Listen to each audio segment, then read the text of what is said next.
Hello viewers, আসসালামু আলাইকুম। কেমন আছেন সবাই? এই তো আবার কিচেন রুমে ফিরে আসলাম।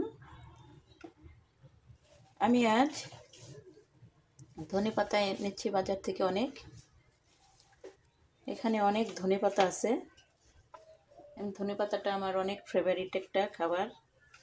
যে কোনো সবজিতে, তরকারিতে ধনেপাতা না হলে আমার চলে না।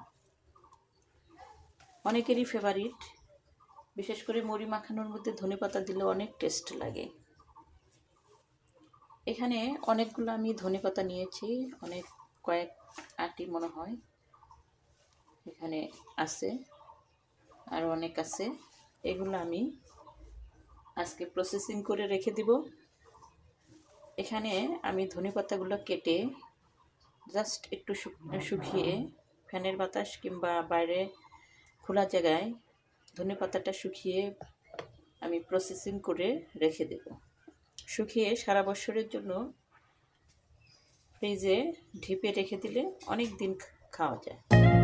সেভাবে আমি আজকে ধনেপাতাটা প্রসেসিং করব। দেখতে থাকুন কীভাবে আমি ধনেপাতাটা কেটে নিই। ধনেপাতাটা এভাবে আমি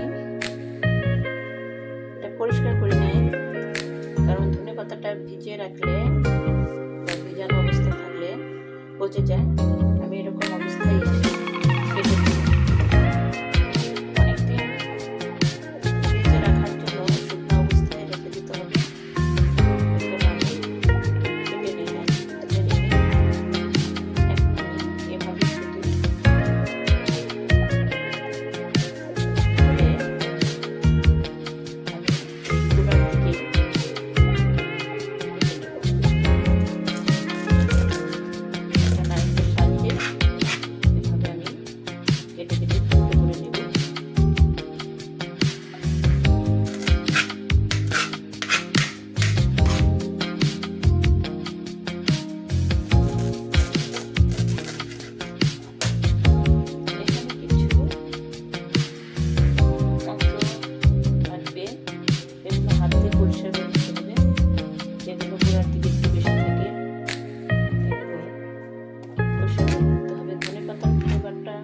সারা বছর কিংবা রমজান মাস আসতেছে, হয়তো ধনেপাতা বাজারে পাওয়া যাবে না। এভাবে প্রসেসিং করে আমরা একটু বাইরে খোলামেলা জায়গায় রেখে দিলে এটা একটু যখন একটা বক্সে এয়ারটাইট বক্সে রেখে দিলে ধনেপাতাটা অনেক দিন খাওয়া যায়।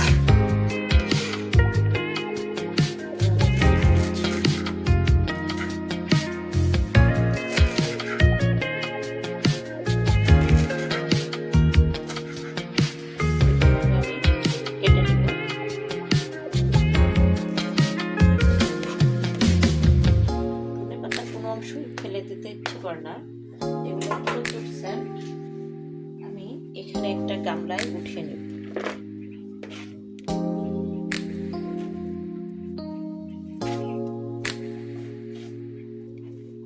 এভাবে আমি সবগুলো কেটে নেব।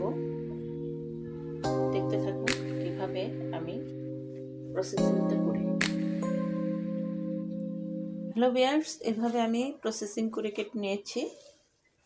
আমি একটি বাঁশের কুলায় এভাবে রেখে দিয়ে,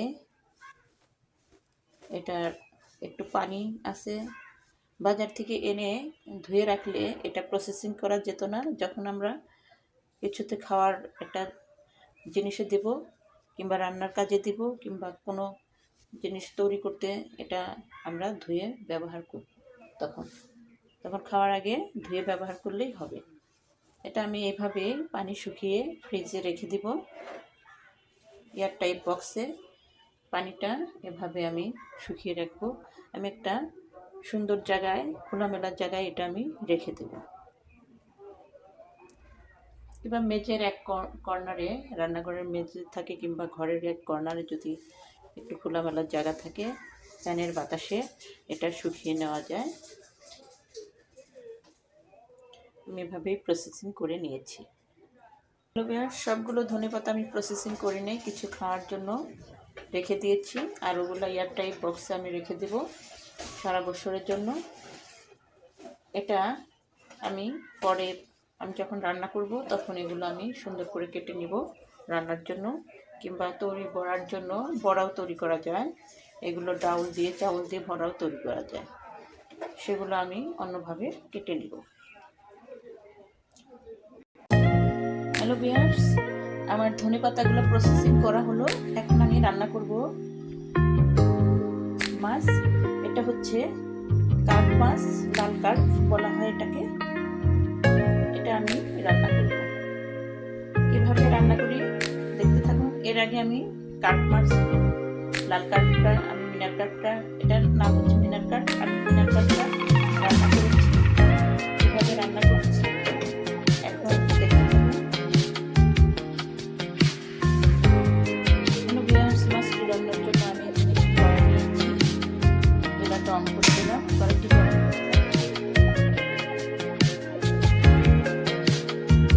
কড়াইটি আমার গরম হয়ে গেছে, সাদা তেল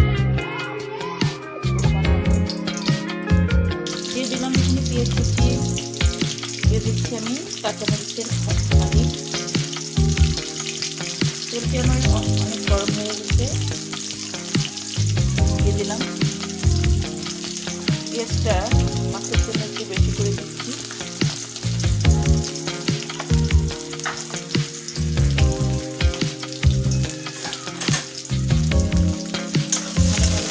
আমি পেঁয়াজটা ভেজে নেব, যতটুকু পারি লাল লাল করে ভেজে নেব।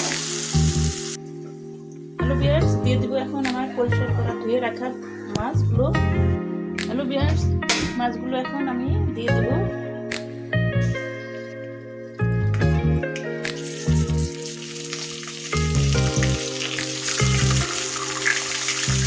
এভাবে আজকে মিনার কার্প মাছ রান্না করে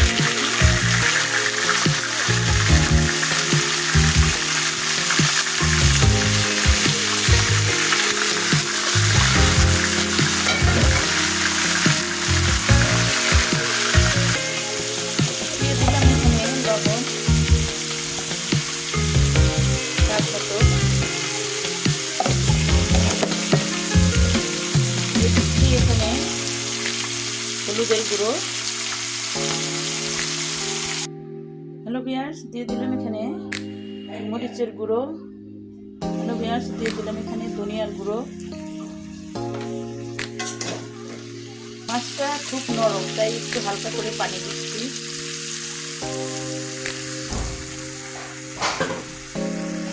হ্যালো ভিউয়ার্স, মাছটি আমার হয়ে গেছে, দিয়ে দিলাম একটু জিরে গুঁড়ো।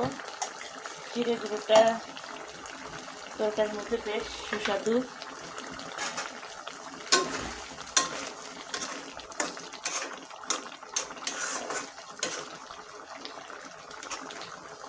হ্যালো ভিউয়ার্স, দেখি মাছের কি অবস্থা। এই তো মাছটা হয়ে গেছে।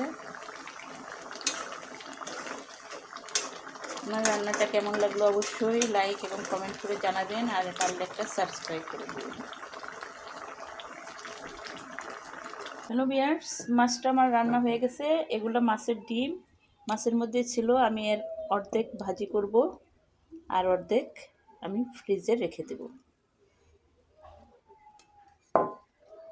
আমি এটা সুন্দর করে মাখিয়ে নিব। দিয়ে দিচ্ছি লবণ, দিয়ে দিলাম এখানে একটু হলুদের গুঁড়ো। ভিউয়ার্স, দিয়ে দিচ্ছি এখানে ধনিয়ার গুঁড়ো।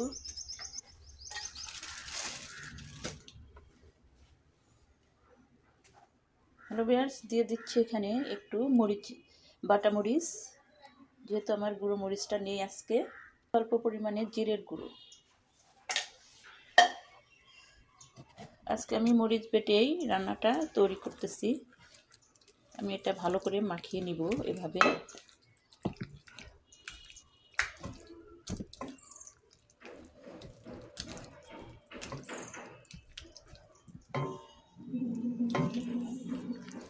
এভাবে সুন্দর করে মাখিয়ে নিতে হবে ডিমগুলো।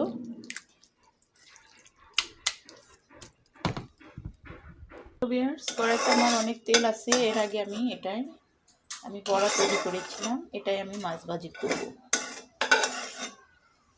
চুলাটা অন করে দিলাম আর একটু তেল মিক্স করে দিলাম।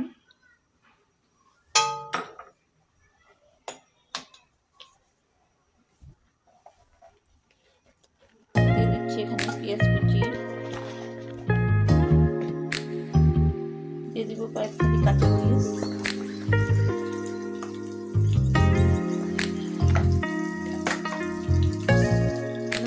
ভালোভাবে নাড়াচাড়া করে নেই।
কাঁচামরিচগুলো আমার ভাজা হয়ে গেছে। দিয়ে দিলাম এখানে ডিমগুলো ছেড়ে।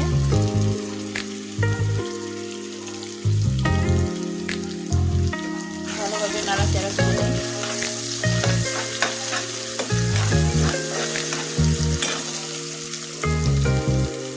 ডিমগুলোতে বিভিন্ন মাছের রং থাকে, এগুলো ফেলে দিতে হয় মাখানোর সময়, এভাবে ফেলে দিতে হয়। আমি সুন্দর করে এটা ভেজে নিয়ে তারপরে একটু ঝোল দিচ্ছি। দিয়ে দিচ্ছি ঝোল মাখানো মাছে।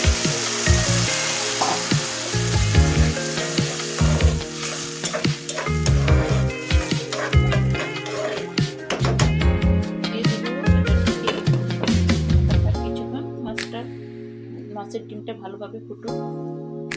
হ্যালো ভিউয়ার্স, দিয়ে দিলাম আমি আর একটু মশলা বাটা,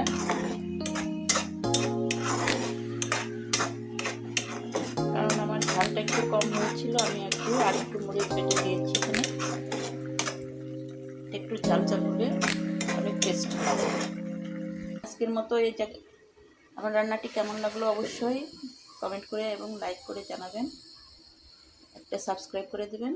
আজ এ পর্যন্তই। আল্লাহ হাফেজ। আসসালামু আলাইকুম।